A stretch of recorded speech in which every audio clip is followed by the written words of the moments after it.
Moi, je fais partie des personnes qui croient en Tony Yoka. Dans la période qu'il traverse actuellement, cette période de traversée du désert, qui pour moi, et alors ça va peut-être choquer certaines personnes, pour moi, c'est la période la plus passionnante de sa carrière. Pour moi, c'est la période que j'aime le plus parce que, étant passionné par ce sport-là, ce qui me draine le plus, c'est de voir comment ces sportifs de haut niveau se surpassent, comment est-ce qu'ils arrivent à rectifier le tir, parce que Tony Yoka, rappelons-le quand même, champion olympique, il y avait beaucoup d'espoir sur ses épaules.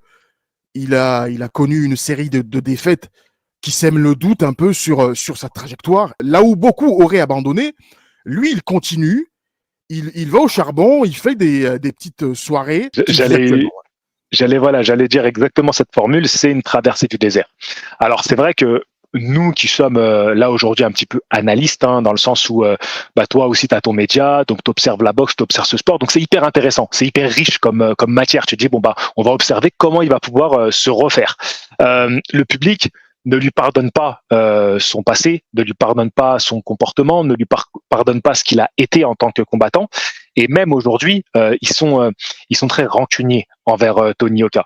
Il a fait le choix de se retirer, de faire ça un petit peu dans l'ombre. Et même là où il mériterait qu'on n'en parle pas en fait, parce que ça mérite pas vraiment d'en parler. Même là, il y a encore cet acharnement qui est assez surprenant de la part d'une partie du public, hein, parce qu'il y a des gens qu'on entend aussi, et il faut les écouter, qui apprécient Tony Yoka et qui le supportent. Et il y en a encore, hein, tu vois, c'est juste que c'est une majorité, enfin, c'est une partie silencieuse.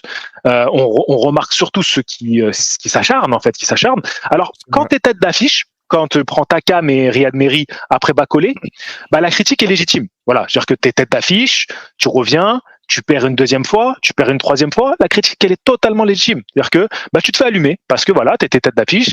Mehri, c'était clairement un combat qui était largement à sa portée, un combat de 2 reprises, comme il aurait dû le faire après Bacolé, et il passe complètement à côté. Donc là, la critique, il faut l'accepter. N'importe quel homme sur cette terre, en toute humilité, il doit se dire, ok, je mérite là que les gens, ils me descendent. Par contre, j'ai un peu le sentiment qu'avec Tony Yoka, quoi qu'il fasse, ça n'ira pas. Tu vois, quoi qu'il fasse. C'est-à-dire que exactement ce qu'on lui a reproché en début de carrière, c'est ce qui se passe maintenant. Les gens lui tombent dessus. Donc, en fait, j'ai l'impression qu'il n'y a pas de bonne manière de faire pour Tony Yoka. Et peut-être que lui l'a même compris. Et qu'il dit maintenant, il faut que je reprenne un petit peu les choses en main. Je sais pas s'il a vraiment les rênes de tout. Et c'est ça qui est compliqué avec la carrière de Tony Yoka, parce que même pour l'analyser, comme il y a beaucoup de zones d'ombre, tu vois, Yoka, c'est pas comme Joshua quand il démarre et qu'il a Eddie Hearn. Eddie Hearn, il s'est fait avec Joshua aussi. Tu vois, aujourd'hui, Eddie Hearn, t'as vu ce qu'il est. T'as vu ce qu'il est devenu dans la boxe. Ouais, c'est en grosse partie grâce à Joshua. Bien sûr. Parce que il a investi dans Joshua. Il s'est dit là, c'est un poids lourd qui est médaille d'or en Angleterre. Qu'est-ce que je peux en faire? En fait, on avait sensiblement le même potentiel avec Tony Yoka, tu vois. Je dis pas le même talent, le même potentiel d'amener comme ça de la lumière, d'amener de l'investissement. Et le problème, c'est que la France, c'est pas l'Angleterre. On n'a pas la même ferveur pour le sport, on n'a pas le même public qui va jamais lâcher. Tu vois, Joshua, il se prend des défaites. Les gens, ils sont là, les salles, elle est pleine, ils sont comme des oufs, il y a aucun problème, tu vois. Donc, on peut pas vraiment faire de comparaison. La France est ce qu'elle est. Voilà, on a notre public, il faut l'accepter. Et en fait, il faut faire avec ton public. Et est-ce que Tony Yoka a réussi à faire avec son public? Ça, c'est la question que je me pose. Tu vois, peut-être qu'en termes de communication, il aurait pu jouer une carte un peu différente. Après, il est ce qu'il est. Tu vois, on reste des hommes. Tu vois, c'est pas facile quand depuis le début tu te fais insulter par les gens. Est-ce que tu as envie de donner à ce public-là? Tu vois, c'est compliqué. Ça reste un homme, donc je ne jugerai pas trop durement. Mais juste, moi, j'ai toujours dit, ce qui peut apporter à notre sport en France, c'est important qu'on le soutienne. Tu vois, je me dis, il faut soutenir un gars qui peut apporter et qui fait manger la boxe. Tu vois, c'est pour ça que encore aujourd'hui, je le soutiendrai.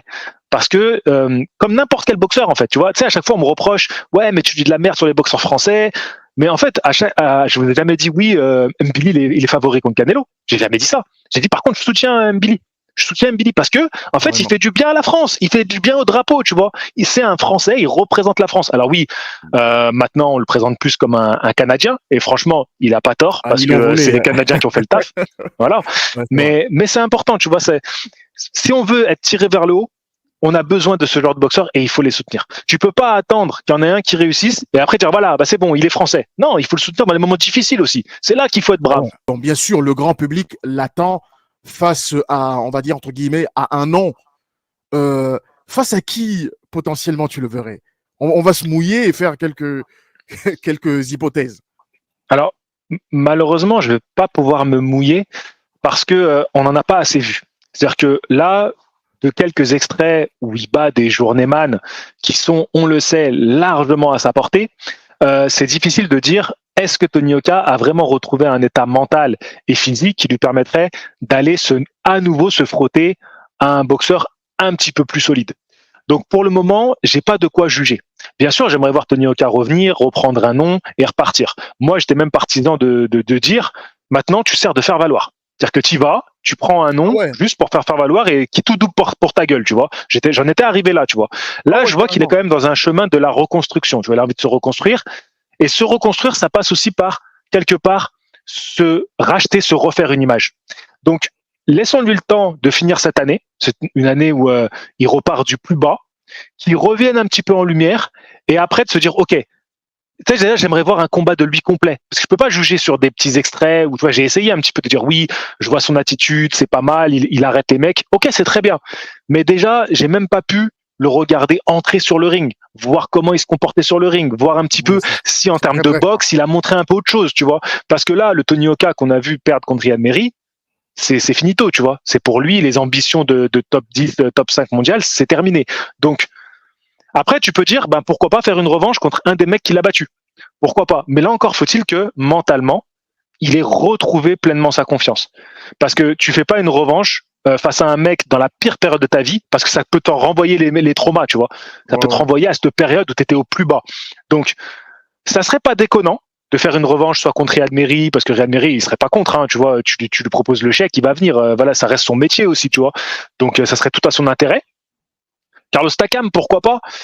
Bacolé a évité absolument. Non, non, non, je veux pas parce que on va pas se mentir. Tu vois, aujourd'hui Bacolé, quand tu dis que c'est la dégringolade pour Tony, mais ça a été l'ascension pour Bacolé.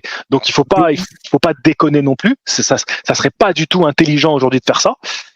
Par contre, oui, pourquoi pas une revanche, histoire de dire bon, voyez, je suis en train de vraiment faire mon chemin de rédemption, mais pour le moment, comme je te le dis, je peux pas me projeter sur rien C'est en fait, difficile, sur ouais. du rien. Voilà, Ouais. ça serait pas intelligent. Je suis censé avoir un rôle d'analyste, mais sur quoi on se base pour analyser et pour proposer quelque chose? Là, ça serait que sur des sentiments.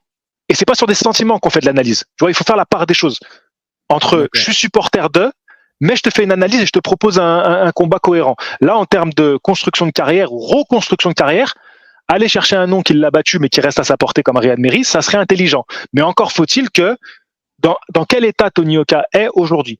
Aujourd'hui, je sais qu'il fait le sparring de Dubois, donc logiquement, il doit quand même être plutôt bien dans ses baskets, tu vois.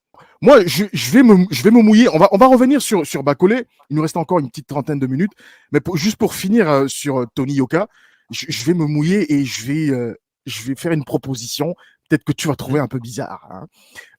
Moi je pense que dans la continuité de ce qu'il est en train de faire, donc c'est-à-dire que là, en ce moment, il prend un peu ce qu'on va appeler des faire-valoir, hein, d'accord. Dans la continuité de ça, je trouve que au bout du bout, ce qu'il pourrait faire, c'est de prendre un Raphaël Tronchet. Pourquoi je dis ça? Pourquoi je dis ça? C'est-à-dire que pour moi, Raphaël Tronchet, c'est pas un sous-fifre et c'est pas l'élite de la boxe non plus.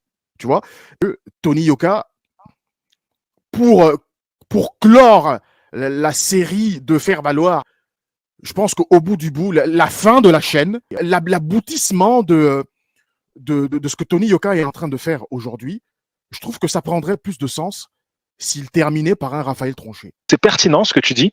Dans un monde où la France est un pays qui paie et reconnaît les boxeurs à leur juste valeur. C'est-à-dire que si on serait anglais, en Angleterre, ce que tu dis là, c'est même évident que les Anglais ils montraient ça. Ils montraient ce combat-là parce qu'il fait sens, il y a une petite histoire, tu divises un peu le public, donc c'est bien, c'est toujours bien d'avoir un public divisé. On l'a vu avec Baki Doumbé, hein. Ça s'est fait en Voilà. France parce que la France commence à devenir plus un public MMA qu'un public boxe. Donc, il y a eu cette histoire, ils ont réussi à le monter, et parce que c'est des investisseurs étrangers aussi. Le PFL, c'est américain. Donc, c'est des investisseurs étrangers qui ont une autre mentalité, tu vois, ils ont une autre gamberge. Et donc, ils ont pu amener cet événement-là. Le problème, c'est que si tu fais ça, organiser cet événement entre deux Français, organisé par des Français face au public français, c'est toujours compliqué parce que il y aura pas l'argent nécessaire pour que tout le monde soit d'accord assez rapidement, et ça prendrait des plombes. C'est-à-dire que le combat aurait dû se faire au tout début de leur bif. Parce que c'était cohérent. Pour un titre de championnat de France, c'était parfait parce que je te rappelle qu'à l'époque, quand Tony Yoka affronte l'ex-champion de France, j'ai mangé son nom, je suis navré. Là, j'ai pas en mémoire. Cyril Léonet. Léonet, ouais. Voilà, Cyril Léonet. Et ben en fait, Tronchet venait de récupérer le titre à Léonet, donc c'était cohérent en fait dans la suite, dans la continuité de faire cet événement-là.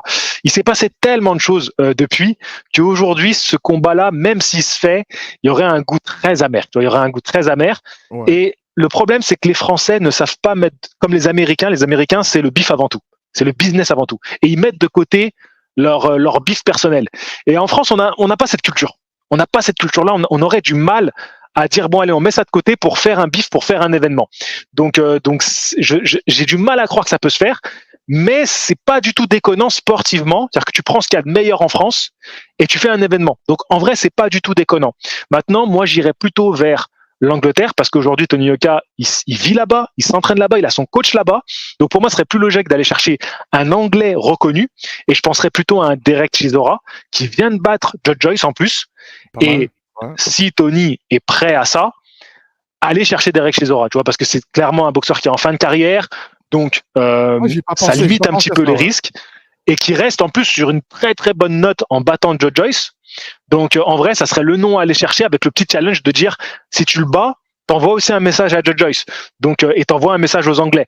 Donc clairement, s'il veut une reconnaissance internationale, il faut aller chercher le terrain des Anglais, aller chercher des noms anglais. Et quand tu auras des Anglais, même en dessous de Derek Chisora, tu prends le top 50, il y a tellement de noms anglais à aller chercher, et tu auras le public contre toi, tu seras un petit peu en tant que challenger. Peut-être que ça ferait du bien d'avoir Tony Yoka qui est dans cette position-là, pas être la tête d'affiche, le favori, mais d'être le challenger qui va être, tu vois, qui va être contre le public et de devoir se dépasser. Je pense que ça peut être une bonne chose d'être dans ce déguisement-là, tu vois, du challenger total.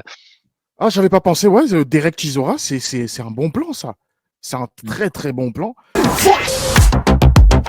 Big fight! It's called the Brown Baby. Big fight!